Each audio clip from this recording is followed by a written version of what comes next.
Hello everyone, I am नवीन कुमार। और यहाँ पर काफ़ी भाइयों के सवाल हैं जो कि एसएमई कैटेगरी के आईपीओ जो आते हैं उनके अंदर में कुछ रूल्स चेंज हुए हैं। काफ़ी पहले चेंज हो गए हैं कुछ रूल्स तो, और अभी कुछ रूल्स जो हैं वो अभी 1 जुलाई से इफेक्ट में आए हैं। उसमें जो सबसे मेन रूल यहाँ पर इफेक्ट में आया है उसको एक बार चर्चा कर लेते हैं। तो the main rule over here is this one कि जो रिटेल कैटेगरी है उसके लिए 2 लाख से ऊपर का जो आईपीओ अमाउंट होता है, बिडिंग अमाउंट होता है, तो उसको हम रिटेल कैटेगरी में नहीं मानती है।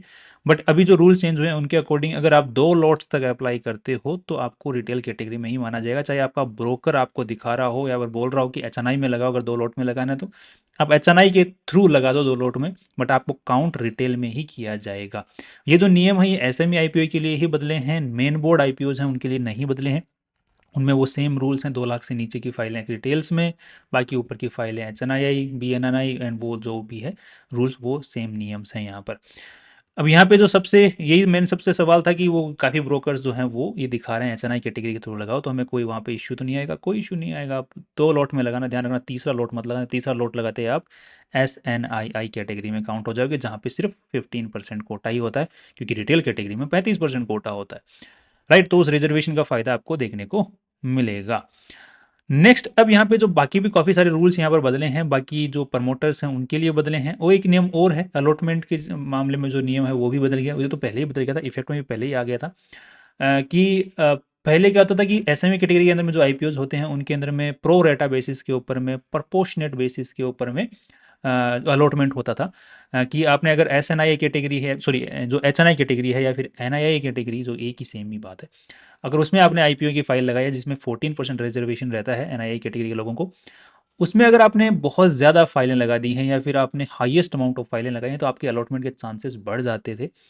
तो वो जो सिचुएशन है अब यहाँ पर नहीं है। अब मेन बोर्ड आईपी में जैसे लॉटरी सिस्टम होता है, चाहे आपने कितनी भी फाइलें लगाई हों, अगर आपका पैन कार्ड सामने आ गया तो आ गया, तो आपको फाइलें मिल जाती हैं। चाहे आपने 3 लाख लगाई हैं फाइलें, चाहे आपने 3 फाइलें लगाई हैं, लॉटरी सिस्टम में यही सिस्टम होता है।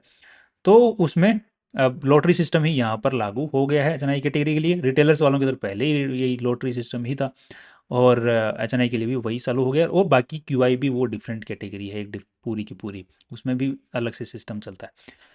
राइट, तो दीज आर द नियम्स जो कि चेंज हुए हैं। एंड साथ में ही दो काफ़ी सारे और नियम भी चेंज हुए हैं। जैसे हम लोग यहाँ पर चेक करते हैं, चैट जीपीटी को पूछते हैं, तो काफ़ी चैट जीपीटी कई बार क्या है कि गलत बात भी बता देता है, तो आपको थोड़ा सा व्यूअर्स डिस्क्रिप्शन चाहिए होता है कि दिमाग अपना चलाते रहें, पूरा ना माने। जैसे यहाँ पे काफ़ी सारे नियम और चेंज हुए हैं, जैसे कि ओएफएस के जो नियम्स हैं, ऑफर फोर सेल, जैसे अपने आईपीओ में पैसा लगाते हैं तो प्रमोटर्स अपना भी स्टेक ऑफलोड कर रहे होते हैं। जो पहले के जो शेयर होल्डर्स होते हैं वो भी अपना स्टेक ऑफलोड कर रहे होते हैं, उनके लिए नियम बदल गए कि जो ओएफएस होता है वो 20% से ज़्यादा का नहीं हो सकता है, टोटल अमाउंट जो कि कंपनी रेज कर रही है उसका। दूसरा, जो कि अगर एक सिंगल शेयर होल्डर है या फिर सिंगल प्रमोटर है, उसका 50% से ज़्यादा का सेल वो नहीं कर सकता है ओएफएस के थ्रू भी। नेक्स्ट, यहाँ पर और भी नियम बदल गए हैं कि जो पीछे बचा हुआ जो पैसा है, बचे हुए जो शेयर्स हैं, वो 1 साल तक लॉक इन में रहेंगे प्रमोटर्स के लिए, और जो जो जिनके पास में शेयर्स थे, और 2 साल के बाद में उनके जो शेयर्स थे वो रिलीज कर दिए जाएंगे, ताकि वो उनको सेल करना चाहते तो सेल करने सकते हैं, प्रमोटर्स अगर रखना चाहते तो रख सकते हैं, बट 1 साल तक के लिए उनके लॉक्ड इन रहेंगे। सो ये इन्वेस्टर्स को प्रोटेक्ट करने के लिए रखा गया था। और जनरल कॉर्पोरेट पर्पसेस के लिए पैसा कम, कुछ कंपनियां एसएमई कैटेगरी में बहुत ज़्यादा पैसा ले रही थी जनरल कॉर्पोरेट पर्पसेस में, तो 15% का वहाँ पर कोटा लगा दिया गया उनके, मतलब एक रेस्ट्रिक्शन लगा दी गई है। अब यहाँ पे और भी रेस्ट्रिक्शंस काफ़ी ज़्यादा हैं, एंड जिसको आप लोग यहाँ पर कुछ खास नहीं है वैसे तो देखा जाए तो, बस ये है कि ये नियम्स जो है लागू हो गए। अब ये नियम क्यों लाए गए हैं, मेनली बेसिक जो पहला नियम है कि जो कोटा है वो जो लॉट साइज़ है वो क्यों बढ़ाई गई है, कि 2 लॉट में रिटेल कैटेगरी लगा सकती है, या फिर मिनिमम फाइल ही 2 लॉट है। Right, minimum file 2 lot he लग सकती है। तो इसके पीछे मेन रीज़न तो यही है कि सेबी चाहती है कि आप इन्वेस्टर्स प्रोटेक्टेड रहे, क्योंकि अगर आपके 2 ढाई 3 लाख रुपए जब लग रहे होते हैं एक फाइल में, तो आप थोड़ा रिसर्च करके पैसा लगाते हो।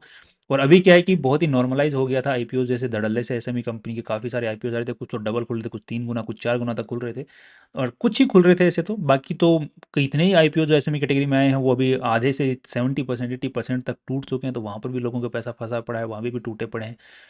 तो थोड़ा रिसर्च करके लोग पैसा लगाएं। एंड और जो इस कैटेगरी को नहीं झेल सकते, एसएमई कैटेगरी की कंपनियां, उनको नहीं समझ में, बिकॉज ये बहुत ही हाई रिस्क की जोन है। एसएमई कैटेगरी की जो कंपनी, हाई रिस्क की जोन होता है यहाँ पे ये। राइट, जो कंपनियां यूजुअली जिनको वीसीज वगैरह फंड नहीं कर पाते हैं, या फिर जो वीसीज के थ्रू नहीं जाना, उस रूट से नहीं जाना चाहते हैं, वो आईपीओ के थ्रू रूट से आना चाहते हैं, तो उसमें बहुत ही ज़्यादा वैल्यू लगाने की कोशिश करते हैं, बिकॉज वीसीज होते हैं या फिर प्राइवेट इक्विटी वाले होते हैं, वो इतनी वैल्यू नहीं देते। एसएमई कैटेगरी के अंदर में जो लीड मैनेजर्स जो ये जो वैल्यू लगाते हैं कंपनी की, ये बहुत ज़्यादा हवा में वैल्यू लगा लगा के एसएमई जो पब्लिक को है वो फेंक रहे थे ऐसे ही, और पब्लिक ऐसे ही पैसे फेंक रही थी उनकी तरफ। तो ये जो जो नाच हो रहा था यहाँ पे एसएमई कैटेगरी के आईपीओज के अंदर में, उस नाच को सेबी ने रोका है। तो this is a very welcome move. इसी के साथ में सेबी ने बहुत सारे नियम लीड मैनेजर्स के लिए भी बनाए हैं, उनको भी वो नियम फॉलो करने पड़ रहे हैं।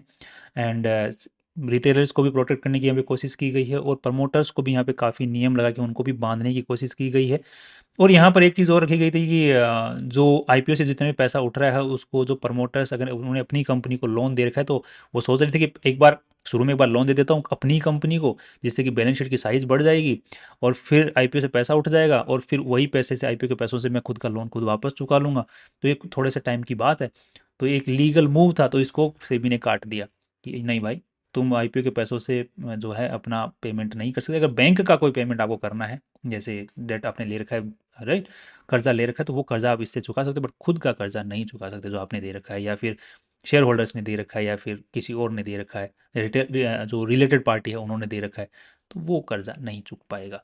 तो ये काफ़ी नियम है, काफ़ी प्रोटेक्शन के लिए हैं, इनसे काफ़ी सही कंपनी जो मार्केट में आएंगी, जिनको अब ये अच्छे से सही में आना चाहती हैं। बाकी हम तो रिसर्च करते रहते ही हैं, तो बाकी आप हमारे चैनल पर जुड़े रह सकते हैं कोई अच्छी कंपनियों के बारे में जानकारी जानने के लिए।